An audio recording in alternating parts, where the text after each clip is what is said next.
ሰላም ሰላም ከመይ ቀኒኹም ክቡራት ህፃናት ከመይ ኣለኹም? ናይ ቆልዑት ዓለም ቻነል ተኸታተልትና ከመይ ኣለኹም? ደሓን ዲኹም? እሺ ህፃናት ሎሚ ድማ ከምቲ ልሙድ መሃርን መሳጥን ዝኾነ ነበርያ ነበረ ሒዘልኩም መፅእ ኣለኹ። ነበርያ ነበረ እንታይ ነበረ በሉ ህፃናት በሉ። ሎሚ ድማ ብዛዕባ ሓንቲ ጽብቕቲ ደመቀሽ ትበሃል ቆልዓን ሰለስተ ድብታትን እዩ። ኣብ ሓደ እዋን ሰለስተ ድብ ኣብ ሓደ ገዛ ይነብሩ ነበሩ። እዞም ድባት ድማ ሰለስቲኦም ድባት ኣዶ ድብን ኣቦ ድብን እቲ ዝወለድዎ ቆልዓ ድማ ቤቢ ድብን ይበሃሉ ነበሩ። ብድሕሪ እዚ ሓደ መዓልቲ ንቁርሲ ዝብላዕ ምግቢ ሰሪሖም። እቲ ቁርሲ ድማ ገዓት ነበረ።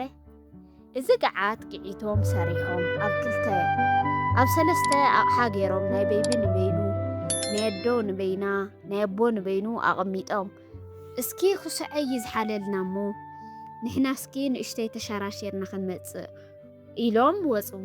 እዚ ገዝኦም ድማ ጋሓቢሎም መኸዱ ከይቆለፉ ስዕብ ኣቢሎም ማዕጾ ጥራሕ እዮም ከይዶም ነይሮም። ደመቀሽ ብጣዕሚ ጽብቕቲ ጓል ነበረት።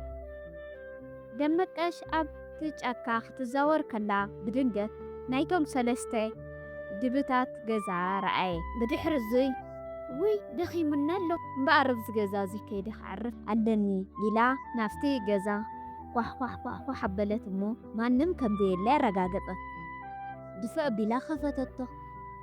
ደመቀሽ ልክዕ ናብቲ ገዛ ክትኣቱ ከላ ኣብ ሰለስተ ሸሓነ ገዓት ተዳልዩ ናይ ቤቢ ንበይኑ ናይ ኣዶ ንበይኑ ናይ ኣባ ድብን ንበይኑ ተቐሚጡ ረኣየቶ።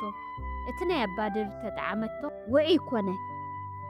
ኣዝዩ ውዒ ምስ ኮና ድማ ንሱ ገዲፋ ናይ ኣዶ ድብ ከዓ ጥዕም ኣበለቶሞ ዋይ እዙይስ ዝሑል እዩ ኢላ ገዲፋ ናፍቲ ናይቲ ንእሽተይ ድብ ጥዕም ምስ ኣበለቶ እውይ እዚኣ ጽብቕቲ ገዓት ረኺበ እዚኣ እያ ጥዕምቲ ኢላ በሊዓ ወደአትሉ እቲ ናይ ቤቢ ብምሉኡ በልዐቶ። ብድሕሪ እዚ ድማ ጽቡቕ ወንበር ረኣየት። ኣብ ናይ ኣቦ ኣዶን ድብ ኮፍ መበሊ ክትቅመጥ ፈተነት እሞ ንሱ ግን ክምችዋ ኣይከኣለን። ናይቲ ንእሽተይ ድብ ግን ኣዝዩ ጥዑም ነበረና።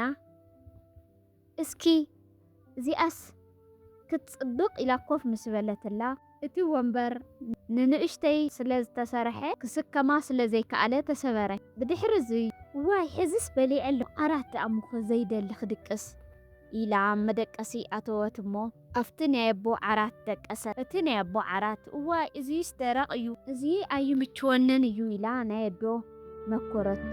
እቲ ናይ ኣዶ ዓራትን ፈተነቶ ኣይተመችዋ። ናይቲ ንእሽተይ ዓራት ምስ ደቀሰት ጥዑም ድቃስ ወሰዳ። ብድሕሪ እዚ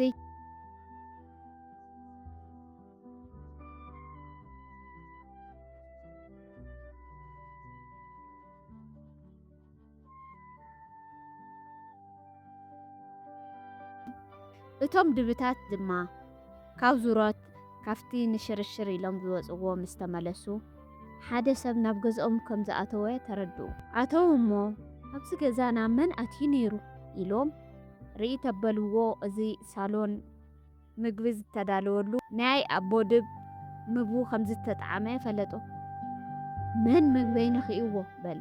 እቲ ንእሽተይ ድብ ድማ ተበሊዑ ወንበረይ እውን ተሰይሩ ኢሉ እናበኸየ ከሎ እስኪ ኣበይ ኣሎ ኢሎም ቋሕ እንተበሉ እዚ ወንበር ተሰይሩ ረኣይዎ። ብድሕሪ እዚ መን እዩ ደኣ ኣትዩ ኢሎም ናብ መደቀሲ ኣተው።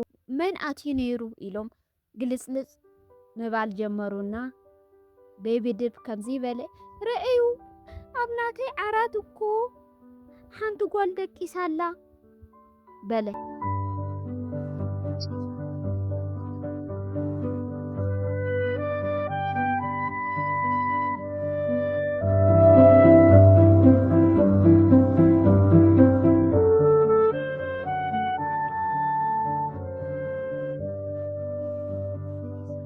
ደመቀሽ ኣብ ዓራት ደቂሳ ረኸብዋ እሞ ቋሕ እንተበለት ሰለስቲኦም ረኣየቶ። ሰቢዳ ካብ ድቃሳ ተወራበረት እሞ ሰለስቲኦም ረኣየቶ። ኣብ ልዕሊኣ ቆይሞም ምስ ረኣየቶም ብመስኮት ዘሊላ ናብ ጫካኣ ሃደመት።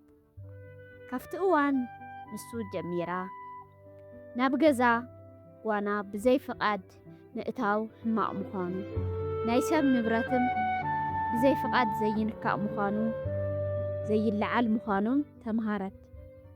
እሺ ህፃናት ከመይ ረኺብኩማ እዛ ነበረያ ነበረ ከም ዝፈተኹማ ሙሉእ ተስፋ ይገብር።